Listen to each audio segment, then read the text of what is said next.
noches, saludo con gran cariño al auditorio de Telefórmula, que en momentos se enlaza con los trabajos de esta emisión. Le agradezco mucho su compañía a través de la radio, por supuesto plataformas de internet. Hoy el Poder Judicial hizo pública su petición de incremento del presupuesto 4%. En un momento más le tendré por supuesto la información. La ministra Piña detalló los cálculos que se hicieron y naturalmente las funciones que desempeña ese poder. Desde el legislativo no recibió mucho eco su llamada. Alejandro Armenta, senador de Morena, presidente del Senado, y el diputado Mier, coordinador de la mayoría, arremetieron contra la Suprema Corte, señalaron como inviable el aumento presupuestal. Hoy el presidente volvió con el tema de los salarios y pues descargó también metralla en contra del ministro Aguilar, como ha venido ocurriendo en los últimos días. Hoy regresaron a clase más de 24 millones de estudiantes.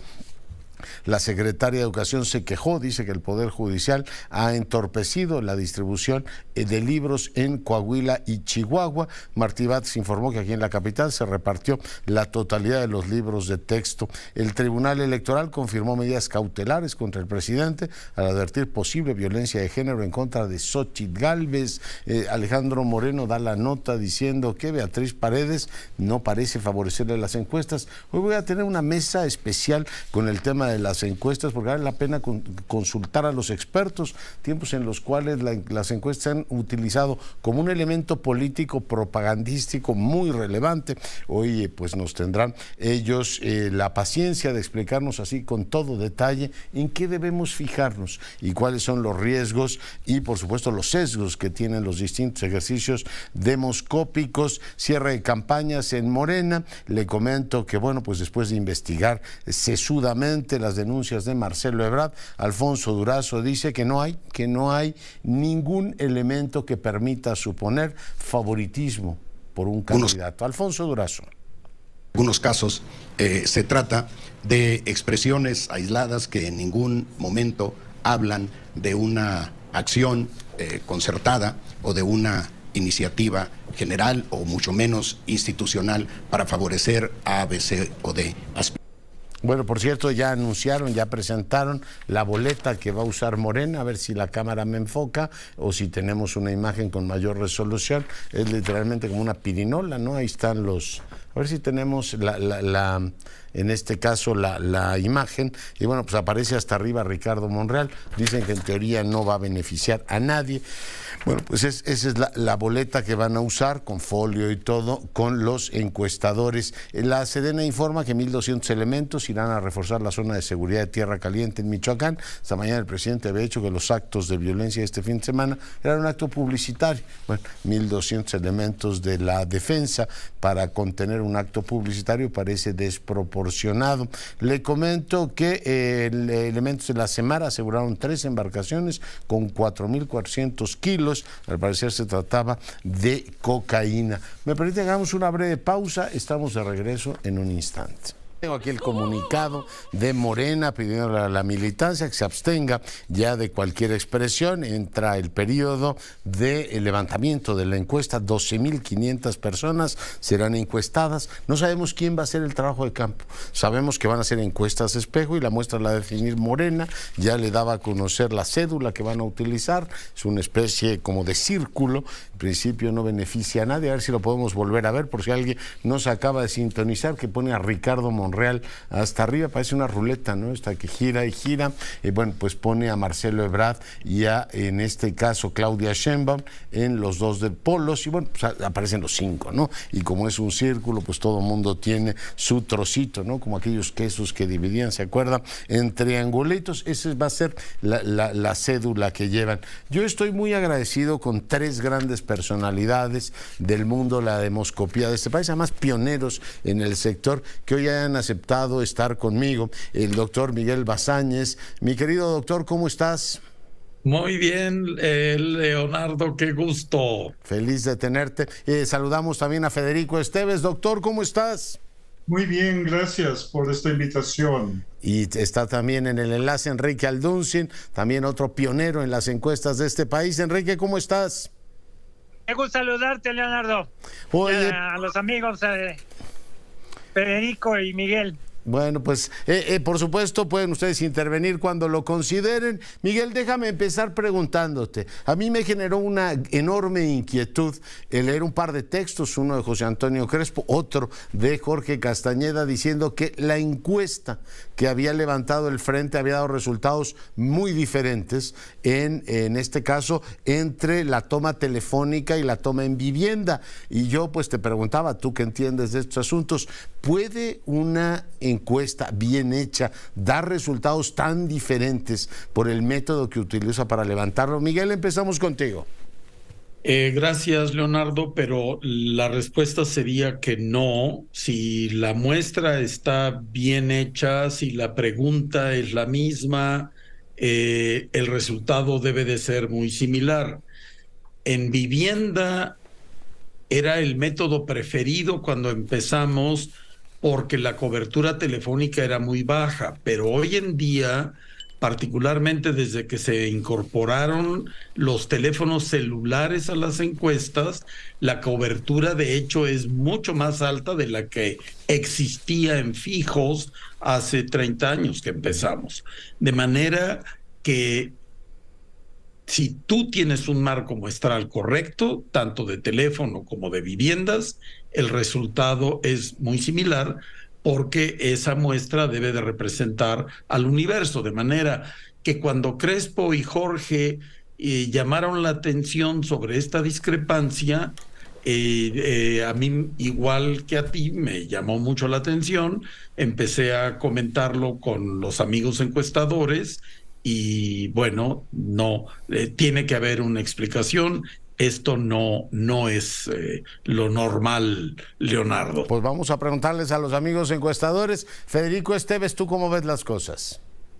Pues en el caso que están comentando, de esta encuesta un poco apócrifa, realmente sin autoría reconocida por nadie, ni atribuida bien a nadie, pues no me deja de levantar sospechas de que se trata realmente de propaganda cuya publicidad tuvo probablemente el efecto de, por un lado, debilitar todavía más la precandidatura de Santiago Krill, y segundo, de nublar la candidatura de Beatriz Paredes, que estamos viendo ya terminar con los anuncios del presidente de su partido de hoy. Entonces, realmente el problema, más allá de los números, es que, pues, la verdad no sabemos si se trata de noticias o de fake news. Propaganda pura. El gran tema es ese, ¿no? Que las encuestas hoy, Enrique, admiten prácticamente cualquier lectura. Y para quienes nos hemos formado en la tradición de este país, me refiero a la revista de este país, que es poder efectivamente medir las tendencias en la opinión pública, ahora traemos ahí una cierta confusión, Enrique. Bueno, realmente no veo una confusión. Yo siento que, como todos hemos estado de acuerdo, hay un problema ahí de que salgan esos resultados, que los detecta nuestro amigo Crespo y otras personas, y luego todos estamos de acuerdo en que pues es inconsistente que unas encuestas bien hechas, aunque sean con medios distintos, pues tengan resultados muy diferentes. Yo también hubiera sospechado de que hay algún problema. No quiero aventurar cuál es el problema porque no conozco ni el marco de muestreo, ni las encuestadoras, ni nada. También eso, pues están igual que Morena, con unos misterios de verdaderamente que de oráculo griego, ¿verdad? Yeah. Esta es una cueva oscura y no sabes ni dónde estás. Oye, para ti no hay confusión porque es el doctor Alduncin. No hay confusión. Oye, pero para muchos... hay una situación que no está operando ahí, por eso no hay luz. Ya. Por eso para muchos decía yo que hay confusión, como sigue habiendo confusión sobre el tema de quién va a levantar las encuestas en Morena. Miguel, es digamos razonable, yo no sé si ocurre en todos los países, que quienes van en este caso a levantar las encuestas en Morena, hay que recordar que Morena, a diferencia del Frente, su decisión fundamental va a ser por la encuesta. Sigamos sin saber quiénes son, Miguel. Mira, ahí han argumentado que no quieren que se ejerza presión sobre los encuestadores, que van a ir en un grupo de 8 o 12 personas a tocar al domicilio. Todos esos detalles que no conocemos, aunque hemos ido teniendo algunos destellos de lo que va a ocurrir, son preocupantes porque no sabemos cuál es el efecto que va a tener en el encuestador. Por eso es que en este país, desde que empezamos, insistíamos en aquello que llamábamos la vitrina metodológica, que básicamente es un decálogo de transparentar, revelar para el público cosas que son elementales, como número uno, ¿a quién vas a entrevistar? ¿Qué método vas a utilizar? Por teléfono, en domicilio, en línea, por intercepción. 3, ¿qué fechas de levantamiento usaste? 4, ¿cuál es el marco muestral del que vas a tomar tu muestra? 5, ¿cuál es la pregunta textual? 6, ¿quién es tu patrocinador? 7, ¿quién es el responsable técnico? Y elementos como este. Esto sí nos da a quienes analizamos encuestas elementos para poder decir esto está bien, está válido, y el caso que mencionas de Morena en este momento, no sabemos quiénes son los encuestadores, no sabemos quiénes van a hacer las encuestas espejo, y nos deja, bueno, sin elementos para poder juzgar, Leonardo. Enrique o Federico, es una cuestión canónica esta que un partido te fije la muestra y te contrate después, usted haga el espejo, Enrique.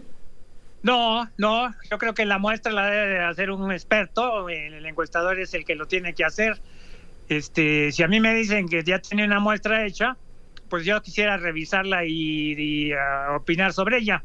Pero ahorita yo creo que esto va más allá, porque ahorita están haciendo, porque hay tanta desconfianza y entre los propios candidatos o las propias corcholatas o como se les llame, y han exigido una serie de cosas, y entonces va a ser un ejército el que va a acompañar a cada encuestador. Me acuerdo cuando en Nicaragua el efecto del lápiz, porque traían un lápiz que tenía el símbolo del partido, pues ya votaba más por el partido.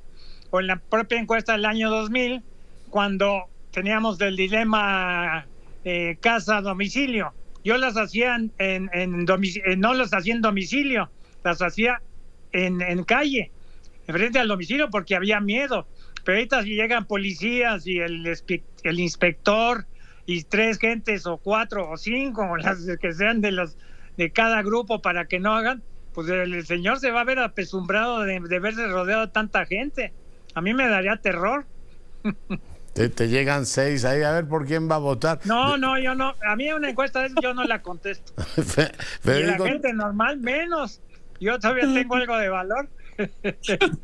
Bueno, a lo mejor se lo piden los servidores de la nación. Pero, Federico, me gustaría que retomaras esto de si es canónico o no, en fin, y qué sesgo podría tener. Y el asunto de la vitrina metodológica es muy importante para nuestra audiencia documentarse más sobre esto, particularmente por las desviaciones que todavía tenemos presentes, Federico, en las últimas encuestas y los resultados electorales del Estado de México. Pero está el caso Guatemala y está recientemente también el caso Ecuador. Federico.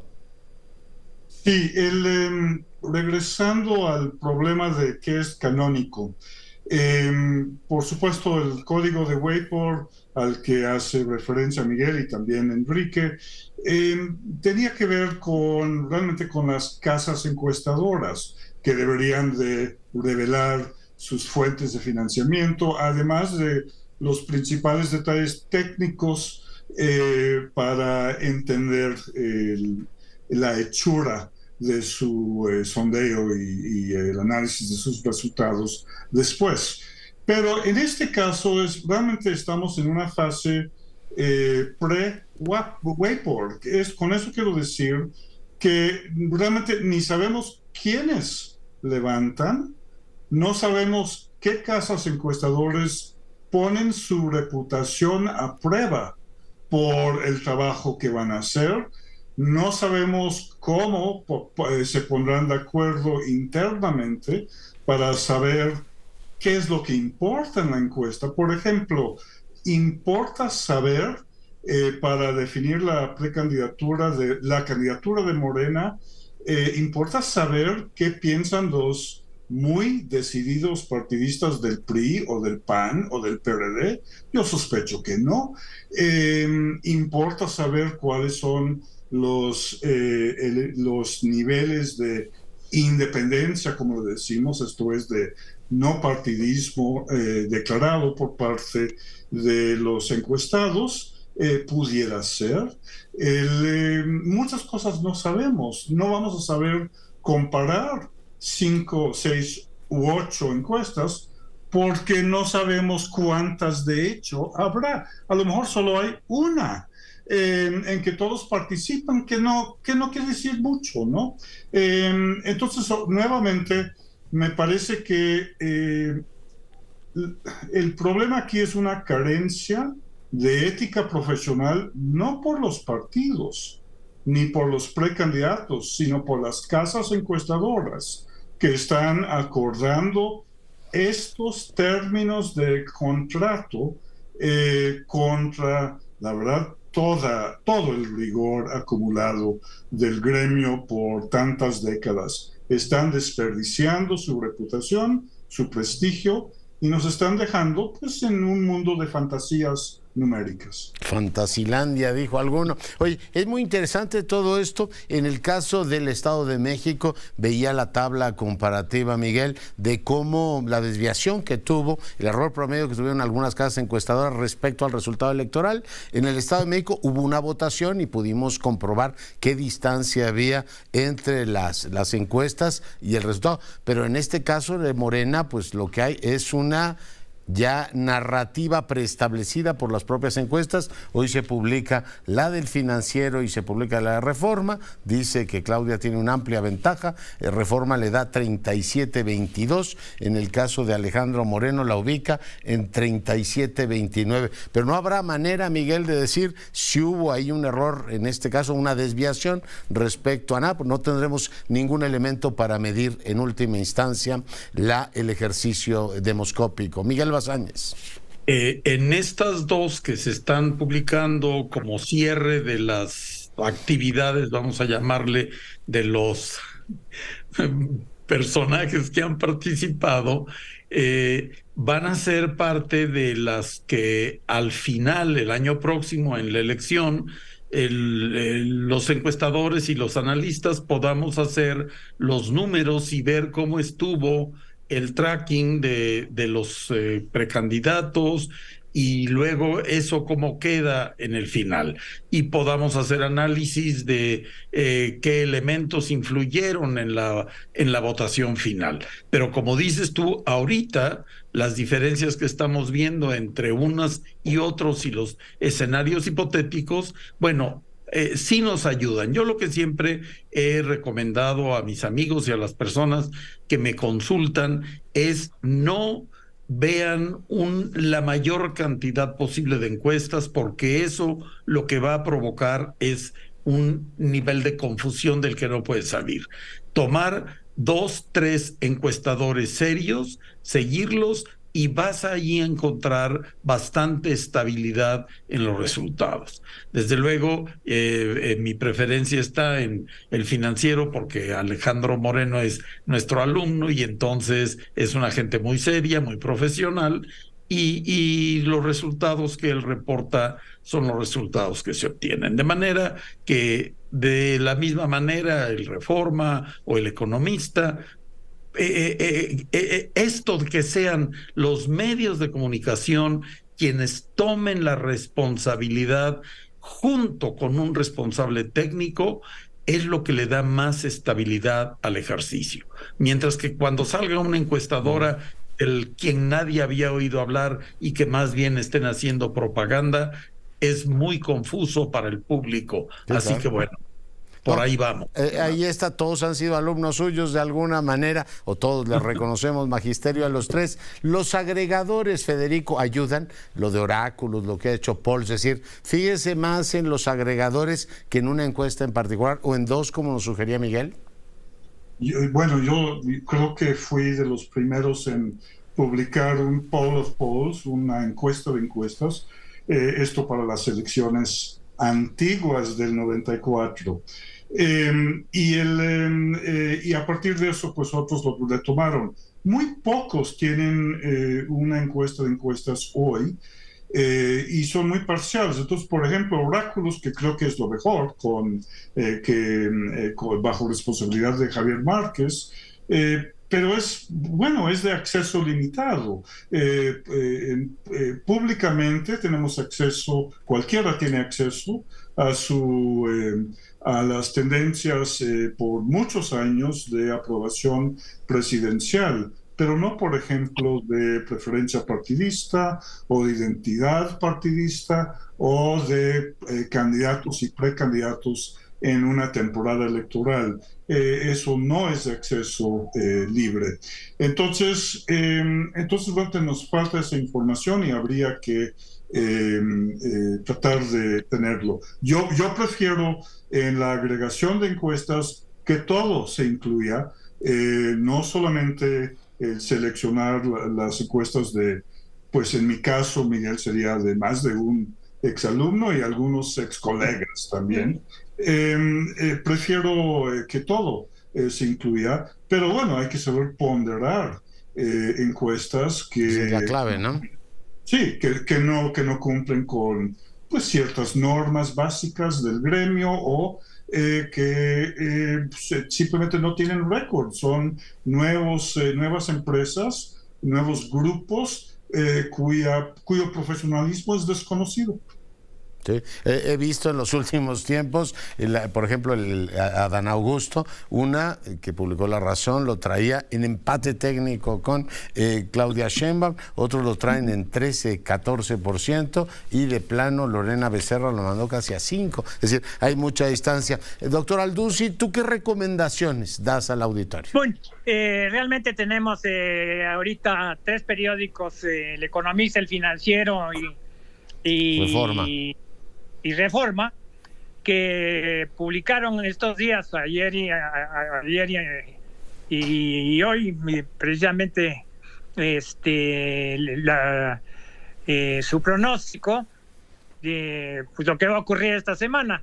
Entonces ahí tenemos ya un punto de referencia muy importante, y lo que yo encuentro de esas 3 encuestas es resultados pues bastante coincidentes, ¿verdad? Entonces, por ejemplo, para la situación de Morena, pues casi todos traen a Claudia Sheinbaum arriba en primer lugar. Solo Reforma es la única que trae una marca más alta. El promedio es un 40 y Reforma trae 45 y los otros traen 37 y 40. Entonces Reforma sí se despega 5 puntos sobre el promedio, pero de cualquier manera pues se ve que Claudia Sheinbaum, en la medida de los periódicos, está bastante arriba. Marcelo Ebrard en segundo lugar, tiene el promedio de 29, y el Financiero trae precisamente 29, Economista 29, y Reforma castiga un poquito con 27 a Marcelo Ebrard. Entonces, de cualquier manera, 2 puntos de diferencia es muy poco. Entonces, debemos esperar pues resultados de las encuestadoras secretas muy similares. Si se despegan, como ya estamos viendo que también en el Frente Unido se están despegando mucho algunas, pues sí tiene que haber gato encerrado. También lo de Adán Augusto, Reforma lo trae en 6. Lo mandó a 5º lugar, Enrique. O sea, hasta Manuel Velasco le gana, Dios mío. Sí, por eso está hablando en tercer lugar, viene en tercer lugar en el promedio, Adán con 14, y el Financiero lo trae en 16, y el Economista 21, y Reforma lo supercastiga con 6. Sí. O sea, realmente ahí sí estamos viendo que Reforma está saliéndose un poquito de pauta, pero pues vamos a ver los resultados. En cuanto a Manuel Velasco y Ricardo Monreal, de plano no los considera el Economista, no los pone nada más los 4 primeros, y pone a Noroña, pero no pone a Velasco ni a Monreal. No, aparecen ahí en el... Sí los pone, y los pone con en un promedio de ellos del 6 y del 5%. Me refiero a Manuel Velasco y a Ricardo Monreal. O sea, 10 puntos cuentan. Entonces no tienen por qué ponerle 0 el economista a ellos. Entonces sí encuentro algunas cosas que me causan sorpresa y una situación pues de desaseo de los propios editorialistas. Deben de exigirle más a los encuestadores y más a estos que son muy conocidos. Todos conocemos y somos amigos de todos estos, son excelentes encuestadores, pero yo creo que ahí falta algo de visión para que no vengan estos problemas. De cualquier manera, siento que está muy marcada la situación, se ve bastante clara y es lo que vamos a contrastar contra los resultados. Los resultados ya saldrán en una semana. Pues sí, habrá que ver, como no tenemos una, claridad sobre quiénes van a encuestar, al ver las casas encuestadoras en el Estado de México, pues algunas se equivocaron hasta por 10 puntos, ¿no? Espero que no sean ellas las que hagan la encuesta, pues si traes a Marcelo y a Claudia ahí, con ese se les cruzan los intervalos y ya se acabó efectivamente el cuento. Preguntarles finalmente sobre la parte, digamos, de confiabilidad en el método de encuestar. Hoy hay, por supuesto, la encuesta en vivienda. Alguno de ustedes hablaba de hacerlo en la calle, está la telefónica personal donde te llaman y está la robotizada, ¿no? Te llaman a tu casa y es claramente un robot el que lo hace. ¿Qué está haciendo? Algunas combinan también redes sociales, inteligencia artificial. ¿Qué está haciendo, Miguel, más confiable en estos tiempos? ¿Qué están discutiendo los científicos sociales, los que miden la opinión pública? ¿Qué está haciendo lo más confiable para identificar las tendencias de la gente? En la medida en que sea más estable y claro el universo al que te vas a dirigir y el método que vas a utilizar, lo puedes hacer. A nivel internacional hay muchos análisis comparando cuáles son los efectos que puedes tener en telefónica robotizada, en línea, en vivienda. La calle, o que se llama intercepción, no lo utilizamos ahora prácticamente porque tiene un enorme problema probabilístico, pero hace 30 años, como decía Enrique hace un rato, cuando había un problema real de entrevistar en casa y que el entrevistado se sintiera identificado, hicimos experimentos en aquel entonces para ver la enorme distancia que había si te entrevistaban en tu casa o en la calle, pero era por esa razón. Hoy casi eso, intercepción no se usa, excepto para cosas de mercado que no tienen... Pero confiamos más que nos hable una persona o un robot. ¿Hay evidencia de eso?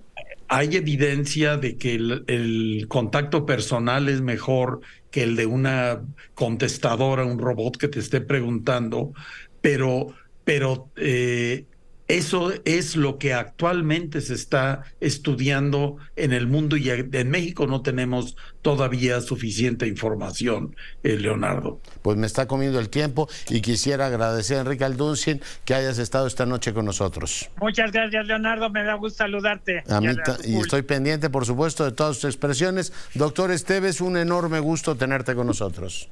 Gracias, Leonardo, igual de mi parte. Gran abrazo y pendientes. Doctor Bazaños, pues pendientes también de las posturas públicas que van tomando. Ustedes que entienden de estos temas, orientan muchísimo a la audiencia. Gran abrazo. Y gran abrazo y muchas gracias por darnos este espacio que es tan útil y importante. Todos aprendemos de ustedes. Bueno, pues ahí están los expertos haciendo una serie de reflexiones que vale mucho la pena considerar. Hoy, como decían, Reforma publica una encuesta, El Financiero publica otra y en este caso El Economista ha venido con su secuencia. Las encuestas definirán quién será el candidato de Morena y bueno, pues así están en este caso las decisiones y los riesgos. Vamos a una breve pausa. En un instante Salomón Chertorivsky platicará con usted. Como todos los lunes ya está aquí Salomón Chertorivsky. Mi querido Salomón, ¿cómo estás? Bien, Leonardo, encantado de estar contigo. Empezar siempre la semana aquí es un gran gusto. ¿Qué tema ponemos sobre la mesa? Mira, quiero platicar sobre una serie que recientemente salió en Netflix. ¿Ah, sí? Que se llama Medicina Letal o Painkillers, de Noah Harpster.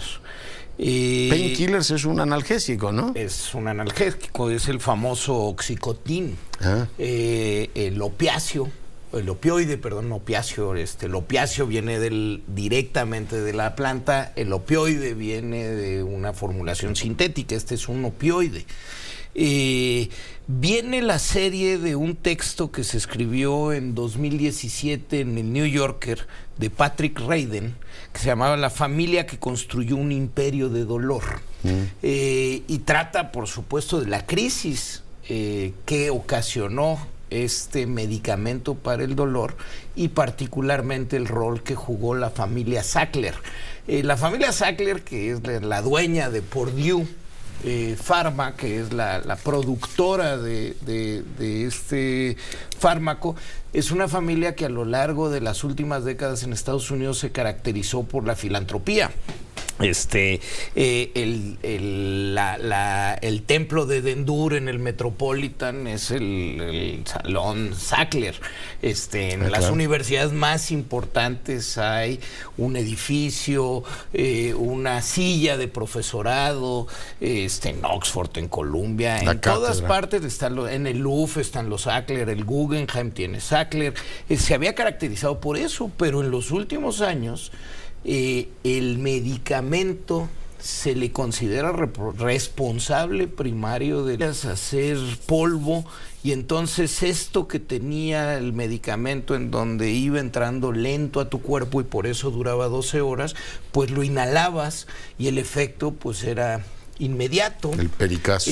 Que empieza todo un mercado negro con médicos dando recetas y un mercado negro gigantesco de gente que se vuelve adicta y que cae en violencia para robar, conseguir dinero y empezar en esto, pueblos enteros en donde pues hay población que por las actividades que hace tienen más tendencia a poder tener dolores de espalda, un largo etcétera. Hay clínicas del dolor que se crean en estos sitios, una fuerza de ventas que la compañía desarrolla gigantesca para promoverle a los médicos que receten en grandes cantidades este medicamento con mentiras.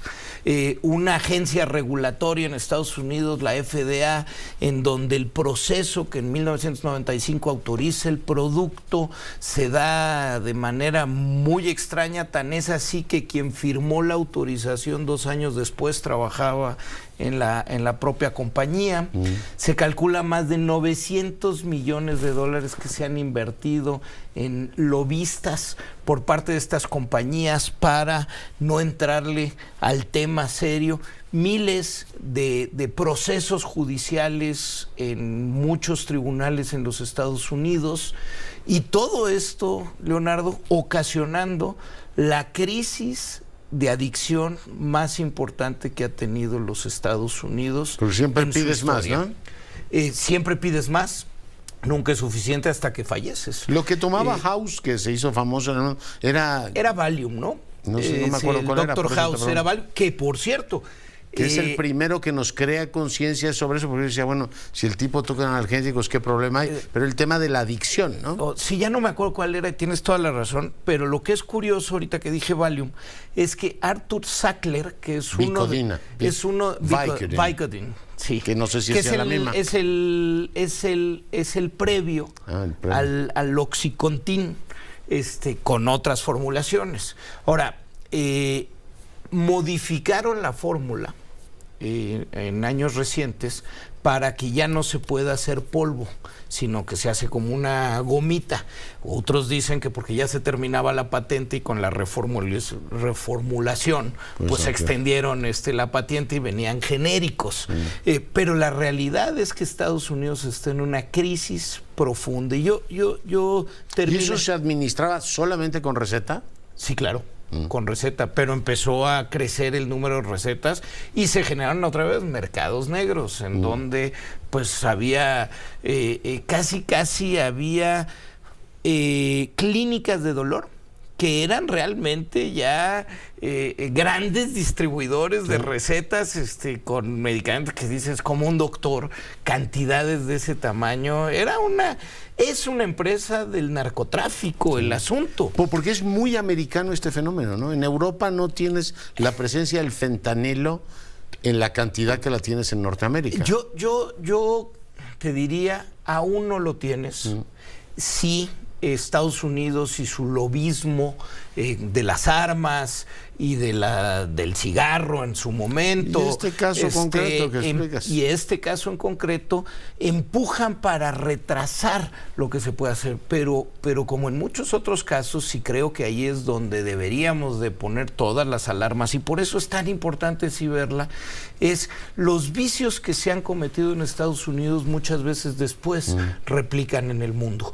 Hoy están tratando de entrar a otros mercados, la misma empresa, están en Brasil, en China, mercados en vías de desarrollo, entraron a Canadá, y por supuesto, pues México no va a ser la excepción para estas cosas, insisto, porque sí hay una lucha por buscar medicamentos que te ayuden a controlar el dolor, sobre todo el dolor crónico. Nadie quiere sentir dolor, pero si no entendemos que muchos de los productos tienen consecuencias y adicciones, estamos en un problema. Si las agencias regulatorias no hacen su tarea, si la publicidad y la forma en la que a los médicos se les convence, se les invita de viaje, se les hace convenciones, incluso había ejércitos, como se puede ver en la serie, de mujeres guapas que iban a hablar con los médicos, a tratar de hacer que recetaran más, las comisiones que le daban a los vendedores por incrementar su cuota de ventas, toda una industria del narcótico legalizada, supervisada por el gobierno y que está generando, quiero insistir, Leonardo, 150 muertos diarios por sobredosis en los Estados Unidos. Pongamos nuestras barbas a remojar, pongamos atención, porque es un tema que nos debe de ocupar en los siguientes años. La veré sin lugar a dudas, ya tengo cuartago, ¿no? Es que estás viendo la televisión, me lo dijo Salomón, lo tengo que hacer, mi cultura periodística lo exige. No, gran tema, te agradezco mucho el comentario. El agradecido soy yo, Leonardo. Nos vemos aquí la semana próxima, cuídate. Y vamos ahora contigo, María Marván, presidenta del Consejo Rector de Transparencia Mexicana. Doctora, ¿cómo estás? Muy bien, muchas gracias. Muy buenas noches a ti y a todo el auditorio. Oye, ¿qué tema abordamos esta semana, María? Mira, a mí me preocupa mucho lo que sucedió la semana pasada con la renuncia de la titular de la Comisión Nacional de Búsqueda, Carla Quintana, que al parecer renuncia porque se le pide que empiece a bajar las cifras del padrón o el censo de desaparecidos.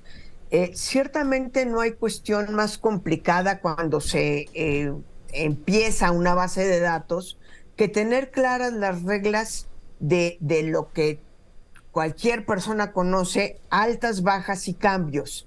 Y es muy plausible que ciertamente haya un sobreregistro de personas desaparecidas que coexista con un subregistro, es decir, ni están todas las que deben de estar, y es probable que algunas personas que fueron reportadas como desaparecidas no hayan sido dadas de bajas del padrón en el momento oportuno. Lo que preocupa en este momento, por supuesto, es que en el fragor del año electoral se pida desde la subsecretaría de Alejandro Encinas o todavía más desde Palacio Nacional, que a ver cómo le hacen para depurar ese censo. Ese padrón. Preocupa también sobremanera que estén dando por aparecidas personas a partir de un censo que se supone están llevando a cabo desde la Secretaría del Bienestar los siervos de la nación, los servidores de la nación, con una serie de visitas domiciliarias. Aquí hay varios elementos que pueden ser inclusive ilegales. La Secretaría del Bienestar no está facultada, no es una de las instituciones que debe ser parte de la Comisión Nacional de Búsqueda. Lo sabemos de memoria, un servidor público no puede hacer más que aquello para lo que está explícitamente facultado, allí hay un problema legal que no debemos minimizar. La otra es, aparentemente, la forma en la que quieren bajar el número de desaparecidos es con un cambio de metodología. Insisto, si este cambio de metodología está consensuado en un grupo académico, en un grupo serio, perdón porque use la palabra serio, sí, y con rigor. se da a conocer esta metodología, podemos inclusive aplaudir que haya una mejor metodología para las altas, bajas y los cambios. Pero si esto se trata simplemente de poder tener un numerito bonito para el año electoral, me parece que estamos frente a un problema mayúsculo. Sí, sí, no, y estoy totalmente de acuerdo contigo. Para mí el tema de los desaparecidos es que ejemplifica, María, quizá como ningún otro, la grave crisis administrativa que tiene el Estado mexicano. O sea, la gente muere, desaparece y resulta que nadie se entera. Pronto, pues tienes una... en la capital ocurre muchísimo, ¿no? Tienes una falta de seguimiento, un registro público, un registro civil que no se actualiza necesariamente con la velocidad que debería ser, pero hay un desorden en materia de identificación y seguimiento de los ciudadanos. Ahí está. En esta misma desempeño de Carla Quintana, creo que encontraron a 100 y pico de miles, tenían 200 y pico de miles, y el presidente no le gustó el resultado que le dieron, porque lo dijo en la conferencia de prensa, ahora resulta que hay más desaparecidos en mi sexenio que con Calderón. Pues sí, señor, eso es lo que hay. Y a mí lo que me da terror, mi querida María, en términos de, digamos, establecer precedentes, es que ya tuvimos un presidente que no le gustaba el censo de población, y dijo, quiero que haya un censo como me gusta, en este caso una función técnica del Estado, que sea identificar dónde están o cuántos desaparecidos tengan, acabe siendo en manos de los siervos o servidores de la nación, que yo decía un poco en broma, pero un poco en serio, van a acabar con que están votando por Claudia, ¿no? Es decir, los desaparecidos están con Claudia, ya los identificaron los siervos de la nación. Es irónico lo que digo, pero me parece terrible que el brazo político del gobierno sea el que utilicen para hacer una función tan delicada como buscar gente desaparecida, María. Así es, cuando tenemos que enfrentarnos a una metodología muy precisa, y mira, que casi cualquier comentario en este tema parece macabro, pero ni modo, hay que hacerlo. ¿Qué cantidad de muestras de ADN han aparecido en las múltiples fosas que se han ido descubriendo que no hay el dinero para analizar de quién es? Más macabro todavía. Sí. ¿Con qué porción de un cuerpo humano podemos considerar que esa persona ya no está desaparecida y darla por muerta? Es muy macabro entrar en este tema, pero todo esto tiene que tener una metodología precisa y, como bien dices, no puede estar en manos de los siervos de la nación el estar jugando con un censo, con un padrón que solo habla de la tragedia de seguridad que estamos viviendo en este país. Ya, pues así estamos. Oye, finalmente te pido un apunte sobre la decisión de la Suprema Corte la semana pasada de dar la posibilidad de que el INAI opere a pesar de que no esté integrado. La verdad es que es una maravilla. Yo me felicito como mexicana, y desde luego felicito a los 4 comisionados que están en funciones. Como bien dijo Blanca Lilia Ibarra, han estado trabajando, hay muchos dictámenes listos simplemente para ser votados. Es una buena noticia. Lo que sigue sin ser una buena noticia es que estamos a 28 de agosto y por supuesto ya se salió Morena con la suya de no hacer un periodo extraordinario para nombrar a los 3 comisionados que faltan. El viernes empieza nuevamente las sesiones del Congreso. Veremos cuándo listan este tema y si finalmente llegan a un acuerdo los partidos políticos en el Senado. Es una tristeza la falta de nombramientos, insisto, en los del INAI, pero hay que recordar, como lo dijeron los propios morenistas con una desfachatez de vergüenza. ¿Y por qué se escandalizan si son 70 los nombramientos que tenemos detenidos? La verdad es que sí es muy lamentable, sí lo es. pero me da mucho gusto y felicito a mis colegas del IFAI. Oye, del INAI, perdón. Del INAI también, bueno, es que es tu hijo, el IFAI, fue la primera presidenta, le recuerdo, María Marvani, la fundadora, IFAI y luego INAI. Y bueno, ahora viene la represalia presupuestal, igual que le hicieron al INE, es decir, les va en este caso, la guillotina presupuestal, porque bueno, pues tiene capacidad para hacerlo. María, pues como siempre, muy agradecido contigo. Muy buenas noches. Y a ver en qué termina todo eso. El INE se pudo defender con el tema presupuestal recurriendo a la Suprema Corte, diciendo, a ver, yo no puedo en este caso desarrollar mis funciones si no me dan el presupuesto. La Suprema Corte dijo, tiene razón el INE, pero ahora pues la Suprema Corte no puede acudir a ella misma, ¿no? Es decir, me están cercenando por la vía del presupuesto la posibilidad de hacer mi trabajo. Es decir, ¿y eso quién lo decide? Pues ella misma. Sí entramos ahí a una especie de callejón sin salida. Pero así estamos en los tiempos del humanismo. Nos vamos, yo soy Leonardo Curcio, le agradezco mucho su compañía. Siga nuestras frecuencias y sea rabiosamente feliz. Se lo merece.